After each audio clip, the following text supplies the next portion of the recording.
काका भतीजारी जोड़ी प्यारी घनी लागे राज। काका भतीजारी जोड़ी प्यारी।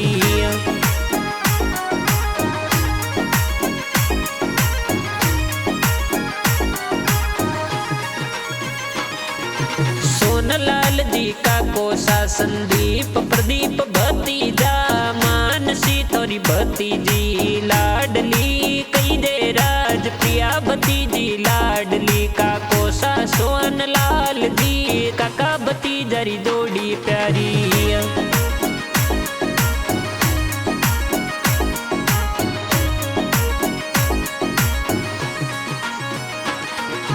काका भतीजा वाली जोड़ी प्यारी घनी लागे राज। मारवाड़ डिजिटल स्टूडियो में गाना जोर बाजे राज। काका भतीजारी जोड़ी प्यारी।